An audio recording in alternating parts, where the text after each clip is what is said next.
wá gbọ́ ṣíṣe àti máṣe tòní gẹ́gẹ́ bí irúfẹ́ ìràwọ̀ tí ò ń lò. Mo kí Ọlọ́run ọba, mo ṣèbà Olódùmarè, ìbà akọ́dá ayé, ìbà aṣẹ̀dá ọ̀run, mo ṣèbà Ọ̀rúnmìlà àtórí ẹni tí ò sunwọ̀n ṣe, mojúbà ọkùnrin, mojúbà obìnrin, mo kí gbogbo ojú tó ń wò mí níbikíbi tí ẹ ti ń gbọ́ mi káàkiri àgbáńlá ayé. Èyí ni ìwádìí ojoojúmọ́ fún gbogbo ìràwọ̀ pátá àti ṣíṣe àti máṣe fún gbogbo ìràwọ̀ pátá ti tòní, tí ń ṣe ọjọ́ Friday June 27 ọdún 2025 táwà nú èyí. Ẹ̀yin tẹ̀ ń wò mí pátá, ẹ dákun ẹ dábọ̀ ẹ bá ń share fídíò yìí kó kárí ilé kó kárí oko, kó lè jẹ́ ìwúlò àti àǹfààní fún ọ̀pọ̀lọpọ̀ ènìyàn. Kí ẹ sì má gbàgbé láti follow, kí ẹ sì subscribe kẹ́lẹ́ pẹ̀lú àwọn tá máa jẹ àǹfààní onírúurú fídíò tá à ń fi léde lójoojúmọ́ fún ìdàgbàsókè ìjọmọ ènìyàn. Ẹ̀yin tẹ́ sì fẹ́ ṣèwádìí onírúurú láǹfààní láti kàn sí wa ní WhatsApp 09033897161. Ẹ̀yin tẹ́ ń lò ràwọ̀ iná tó kanranyan Harris, ẹ̀yin tàbí láàrin March 21 sí April 20, ẹ jìnnà sí àwọn ènìyàn kan lọ́jọ́ tòní tó ṣe é pé èròǹgbà wọn ò mọ́ sí yín, tó ṣe é pé wọ́n ń lara tí wọ́n sì ń jowó yín púpọ̀ lọ́jọ́ tòní. Ẹ jìnnà sí wọn pátápátá látàrí pé ó ṣeé ṣe kí wọ́n fẹ́ kàn bí sí yín, kán fẹ́ sọ̀rọ̀ tó ṣe é pé ẹ máa fẹ́ fọ́ọ̀lù fún, tó ṣe é pé ó sì máa ṣàkóbá fún yín púpọ̀ lọ́jọ́ tòní. Kí ẹ rí dájú pé ẹ kí ìṣọ́ra dáadáa, kó má jẹ́ pé àwọn èèyàn wọ̀nyí wọ́n á ṣàkóbá fún àwọn àṣeyọrí èyí tí ẹ fi ń fẹ́ ṣe lásìkò yìí lọ́jọ́ tòní. Kí ẹ rí dájú pé ẹ gbájúmọ̀ ọ̀rọ̀ ṣẹ́yìn dáadáa, kí ẹ sì dé fìlà máa wo bẹ̀, kí ẹ má kọbi ara sáwọn tó bá ṣe pé ẹ̀ǹkẹ́ fi ń pé bóyá èròǹgbà wọn ò bá ti yín mu, àbí bọ́ ṣe ń ṣe kò bá ti yín mu rárá. Bẹ́ẹ̀ ṣe fẹ́ ṣe nǹkan ṣe yín ni kẹ́ ẹ ṣe, ẹ má finú tọ́yàn, ẹ má gbára léèyàn rárá lénìí, ẹ free mind yín, kí ẹ wà positive, ẹ má ṣe ohun tó lágbára jù ẹ̀mí yín lọ lénìí. Pẹ̀lú búrẹ́dì jẹ́ kọ́lọ̀ tó dára jù fún yín láti wọ̀ láṣọ lónìí. Aago 2 ní ọ̀sán sí aago 3 ní ọ̀sán ni àkókò èyí tó dára jù fún yín láti fi ṣe ohun tó ṣe kókó tó ṣe pàtàkì jù nínú ìgbésí ayé yín ní ọjọ́ tòní. Ẹ̀yin tẹ́ ń lò ràwọ̀ erùpẹ̀ alámọ̀ Taurus, ẹ̀yin tàbí láàrin April 21 sí May 20, ọjọ́ tòní máa dára. Àwọn èèyàn máa gbóríyìn fún yín dáadáa, àwọn èèyàn máa nífẹ̀ẹ́ yín púpọ̀ lọ́jọ́ tòní. Lè ní gbogbo nǹkan tẹ́ bá dáwọ́lé, òun ló máa yọrí sí rere, tẹ́ sì máa tún wà mọ́ popular dáadáa, táwọn èèyàn máa dá yín mọ̀ sí dáadáa níbikíbi tẹ́ bá wà lọ́jọ́ tòní. Ẹ gbìyànjú láti má fàyè gbà ìgbéraga rárá, látàrí pé ìgbéraga lè ṣàkóbá fún àwọn nǹkan dáadáa ọjọ́ tòní. Ẹ mọ́kàn balẹ̀, ẹ bá àwọn èèyàn sọ̀rọ̀ pẹ̀lú ìfẹ́, ẹ bá wọn ṣe pẹ̀lú àwàdà àti ẹ̀rín, kí ẹ sì fi ìgboyà ṣe ohunkóhun lénìí pẹ̀lú. Green jẹ́ kọ́lọ̀ tó dára jù fún yín láti wọ̀ láṣọ lónìí. Aago 4 ní ìrọ̀lẹ́ sí aago 5 ní ìrọ̀lẹ́ ní àkókò èyí tó dára jù fún yín láti fi ṣe ohun tó ṣe kókó tó ṣe pàtàkì jù nínú ìgbésí ayé yín ní ọjọ́ tòní. Ẹ̀yin tẹ́ ń lò ràwọ̀ afẹ́fẹ́ aláwàdà Gemini, ẹ̀yin tàbí láàrin May 21 sí June 21, ọjọ́ tòní ẹ máa rí ṣe dáadáa láàyè iṣẹ́. Ọpọlọ pípé àti ọ̀rọ̀ ọgbọ́n tẹ́ máa sọ jáde lẹ́nu lénìí á ràn yín lọ́wọ́. Ẹ wá tún lo agbára ohun tó ń sọ sí yín lọ́kàn láti mójútó àwọn nǹkan tó dàbí ìṣòro tó ń ṣẹlẹ̀ nígbésí ayé lọ́jọ́ tòní. Lọ́jọ́ tòní ẹ ṣe àwọn nǹkan tó ṣe é pé á jẹ́ kí ẹ lè express ara yín, kí ẹ lè túbọ̀ showcase gbogbo talent yín lọ́jọ́ tòní. Á ràn yín lọ́wọ́ lè ní kẹ́ múra dáadáa, kí ẹ dùn rí, ẹ ṣe dáadáa sáwọn èèyàn, ẹ gbà láfíà láàyè, ẹ bá àwọn èèyàn ṣe pẹ̀lú ìfẹ́, kí ẹ sì wá ìrọ̀rùn láwùjọ yín pẹ̀lú. Cream jẹ́ kọ́lọ̀ tó dára jù fún yín láti wọ̀ láṣọ lónìí. Aago 3 kọjá 30 ìṣẹ́jú ní ọ̀sán sí aago 4 kọjá 30 ìṣẹ́jú ní ìrọ̀lẹ́ ní àkókò èyí tó dára jù fún yín láti fi ṣe ohun tó ṣe kókó tó ṣe pàtàkì jù nínú ìgbésí ayé yín ní ọjọ́ tòní. Ẹ̀yin tẹ́ ń lò ràwọ̀ omi agbára Cancer, ẹ̀yin tàbí láàrin June 22 sí July 22, ẹ máa bítì púpọ̀ lọ́jọ́ tòní. Ẹ mọ́kàn balẹ̀, àwọn èèyàn lè fẹ́ take advantage yín díẹ̀ lọ́jọ́ tòní o, ṣùgbọ́n ẹ kí sára àwọn tẹ́ bá mọ̀ pé bóyá wúlò fún yín, òun ni kẹ́ ṣe fún lọ́jọ́ tòní. Ẹ jìnnà sí gbogbo nǹkan tó dàbí iṣu pátápátá, tó dá bí wàhálà pátápátá, kẹ́ jìnnà sí pátápátá lọ́jọ́ tòní. Lẹ́nìí kẹ́ gbájúmọ́ ṣẹ́kẹ̀ lórí gbámú, ẹ wà positive, kẹ́pọ̀ àwọn àṣírí kọ̀ọ̀kan yín mọ́.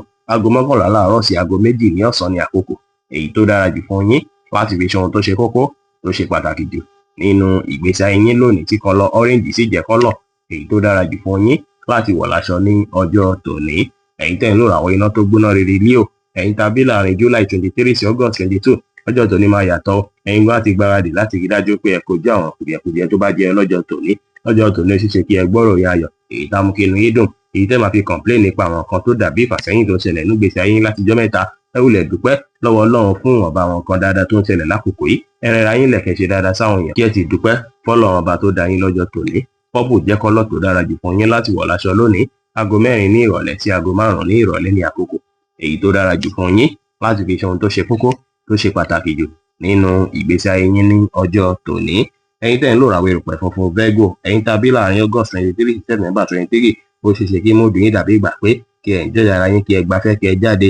Ènìyàn ò ṣọjọ́ tẹlifíṣàn nǹkan méjì, kí ẹ gbafẹ́, kí ẹ enjoy ara yín, kí ẹ gbádùn lọ lọ́jọ́ tòní. Kí ẹ múra dáadáa, kí ẹ dùn rí lójú, ẹ ṣe dáadáa sáwọn èèyàn, bá àwọn èèyàn ṣe pẹ̀lú ìfẹ́, ẹ rẹra yín lẹ̀, kí ẹ sì wá ìdùnnú ní gbogbo ọ̀nà pẹ̀lú.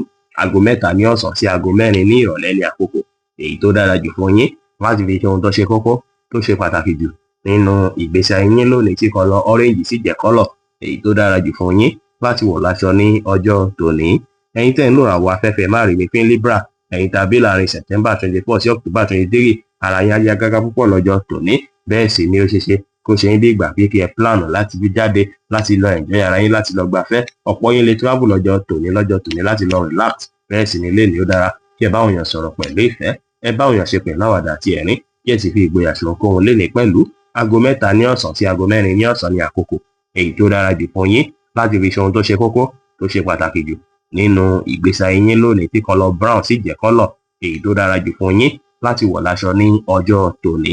Ẹ̀yin tẹ́ ń lò ràwọ̀ omi tútù Scorpio, ẹ̀yin tàbí láàrin October 24 sí November 22 ẹ jìnnà tí gbogbo àwọn èèyàn tó ṣe é pé ẹ rò pé àwọn èròǹgbà wọn bá ti yín mu, wọ́n ṣe ń hùwà kò bá ti yín mu rárá, ó ṣe é pé wọ́n sì lè fẹ́ fa negative energy sínú ìgbésí ayé yín kí ẹ jìnnà sí wọn pátápátá lọ́jọ́ tòní tẹ́ bá fàyè gbà wọ́n. Ó ṣeé ṣe kí wọ́n fẹ́ bí dàrúdàpọ̀ ọpọlọ fún yín, kí wọ́n fẹ́ da brain yín rú lórí àwọn kan tẹ́ tí ń plan tẹ́lẹ̀ tó sì jẹ́ pé tẹ́ bá lọ tẹ̀lé idea àbámọ̀ràn wọn ó ṣeé ṣe kí ó ṣàkóbá fún nǹkan lọ́nà gbọọrọ tàbí kó ṣàkóbá fún nǹkan tẹ́ tí ń fẹ́ ṣe láṣeyọrí lọ́jọ́ tòní. Ẹ wulẹ̀ wá àwọn èèyàn tó ṣe é pé wọ́n bá ti yín mu tẹ́ ẹ̀ wò pé bóyá ìbáṣepọ̀ yín àti wọ́n máa dára tá bí dáadáa, àwọn ní kí ẹ bá ṣe lọ́jọ́ tòní o. Ẹ bá àwọn olólùfẹ́ yín ṣe tó ṣe é pé ẹ lè gbára lé lẹ́ni kí ẹ ní ìrètí pé gbogbo nǹkan ti dáa, ẹ ní ìgbàgbọ́ ní kíkún nínú ara yín, ẹ má ṣojú kòkòrò nǹkan ju bó ṣe yẹ lọ, ẹ má ṣàṣejù lórí ohunkóhun, ẹ sì má finú tọ̀yàn rárá, ẹ má gbára léyàn rárá lénìí. Brown jẹ́ kọ́lọ̀ tó dára jù fún yín láti wọ̀ láṣọ lónìí. Aago 6 láàárọ̀ sí aago 11 láàárọ̀ ní àkókò èyí tó dára jù fún yín láti fi ṣe ohun tó ṣe kókó tó ṣe pàtàkì jù nínú ìgbésí ayé yín ní ọjọ́ tòní. Ẹ̀yin tẹ́ ń lò ràwọ̀ inú àtùpà Sagittarius, ẹ̀yin tàbí láàrin November 23 sí December 22 lọ́jọ́ tòní ẹ máa ronú jinlẹ̀ ládàbí ìgbà pé kí ẹ wòye sí ìgbésí ayé yín bó ṣe ń lọ, kí ẹ introspect lọ́jọ́ tòní. Ó dára kí analyze àwọn nǹkan tí ẹ ti ń ṣe láṣeyọrí láti jọ́ mẹ́ta, àwọn ọ̀nà tẹ́ fẹ́ gbà láti ṣàṣeyọrí lọ́jọ́ iwájú àti gbogbo nǹkan tẹ́ ń ṣe lákòókò ìlú ìfẹ́ dára bóyá ìfẹ́ rí bí ẹ ṣe ń fẹ́ lọ́jọ́ tòní. Introspection tẹ́ fẹ́ nílé ní àwọn èèyàn lọ́wọ́ púpọ̀ nípa ọ̀rọ̀ ìgbésí ayé yín lọ́nà gbọ́rọ̀ lẹ́ni ẹ má ṣàṣejù lórí ohunkóhun, ṣùgbọ́n ìṣàwọn nǹkan tá mú kí ni ìdùn káyọ̀ yín kún, ẹ tẹpá mọ́ṣẹ́, ẹ wà positive. Aago 10:30 láàárọ̀ sí aago 12 ní ọ̀sán ní àkókò èyí tó dára jù fún yín láti fi ṣe ohun tó ṣe kókó tó ṣe pàtàkì jù nínú ìgbésí ayé yín lónìí tí kọ́lọ̀ wáìnì sì jẹ́ kọ́lọ̀ èyí tó dára jù fún yín láti wọ̀ láṣọ ní ọjọ́ tòní. Ẹ̀yin tẹ́ ń lò ràwọ̀ erùpẹ̀ eléruku Capricorn, ẹ̀yin tàbí láàrin December 23 sí January 19 lọ́jọ́ tòní ẹ máa ní ìrètí púpọ̀ nípa pé ìgbésí ayé máa dára lọ́jọ́ tòní. Ó dára kí ẹ lọ àkókò àti ìgbàgbé láwọn olólùfẹ́ yín, kẹ́ sì tẹpá mọ́ṣẹ́ lè ní dára, ẹ rẹra yín lẹ̀, kẹ́ ṣe dáadáa sáwọn èèyàn, kẹ́ sì wà determine pẹ̀lú. Pink jẹ́ kọ́lọ̀ tó dára jù fún yín láti wọ̀ láṣọ lónìí. Aago 10 láàárọ̀ sí aago 12 ní ọ̀sán ní àkókò èyí tó dára jù fún yín láti fi ṣe ohun tó ṣe kókó tó ṣe pàtàkì jù nínú ìgbésí ayé yín ní ọjọ́ tòní.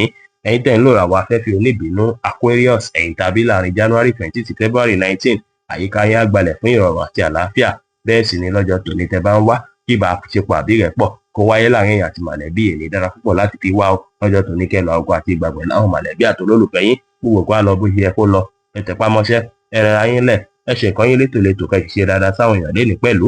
Aago 5:30 ní ìrọ̀lẹ́ sí aago 6:30 ní ìrọ̀lẹ́ ní àkókò èyí tó dára jù fún yín láti fi ṣe ohun tó ṣe kókó tó ṣe pàtàkì jù nínú ìgbésí ayé yín lónìí tí kọ́lọ̀ góòdù sì jẹ́ kọ́lọ̀ èyí tó dára jù fún yín láti wọ̀ láṣọ ní ọjọ́ tòní. Ẹ̀yin tẹ́ ń lò ràwọ̀ omi tí kì í ro Pisces, ẹ̀yin tàbí láàrin February 20 sí March 20 lọ́jọ́ tòní àṣẹ bí ìgbàgbé kí ẹ jáde bí kẹ́ socialize, kẹ́ lọ bá àwọn ọ̀rẹ́, kẹ́ lọ bá àwọn olólùfẹ́ yín ṣe ẹ̀ṣòdíjọ́ láwùjọ àwọn èèyàn lénìí. Ó dára kí ẹ má kàn jíjú bó ṣe ẹ lọ lórí ohunkóhun lénìí sí rèé, kẹ́ rí dájú pé ẹ gbé gbogbo ọkàn tí gbogbo nǹkan tí ẹ bá ń retí pátákó lè wọlé rọrùn, ẹ sì má ṣe lè ohun tẹ́lẹ̀ mú ṣe fẹ́nikẹ́ni lénìí. Ẹ wá tẹpá mọ́ṣẹ́, kẹ́ ṣe dáadáa sáwọn èèyàn lénìí. Ó dára kẹ́ wà láyìíká àwọn olólùfẹ́ yín, àwọn ọ̀rẹ́ yín, àwọn mọ̀lẹ́bí lọ́jọ́ tòní. Ìyẹn á bí ìdùnnú àbáyọ tó pọ̀ fún yín. Orange jẹ́ kọ́lọ̀ tó dára jù fún yín láti wọ̀ láṣọ lónìí. Aago 5 ní ìrọ̀lẹ́ sí aago 6 ní àṣálẹ́ ní àkókò èyí tó dára jù fún yín láti fi ṣe ohun tó ṣe kókó tó ṣe pàtàkì jù nínú ìgbésí ayé yín ní ọjọ́ tòní. Bí ó ṣe jẹ́ nìyẹn fún gbogbo irúfẹ́ ìràwọ̀ méjìlá tó wà pátá. Ẹ̀yin tẹ́ ń wò mí pátá ẹ má gbàgbé pé Ọlọ́run bo Olódùmarè nìkan lọ́ba tó ní ìmọ̀ jùlọ. Fẹ́yìn tẹ́ fẹ́ ṣèwádìí onírúurú ẹ láǹfààní láti kàn sí wa ní WhatsApp 09033897161. Ire gbogbo ajẹ́ tiwa lónìí, lọ́sẹ̀ yìí, lóṣù yìí àti ní gbogbo ọjọ́ ayé wa láṣẹ Èdùmàrè. Ire o.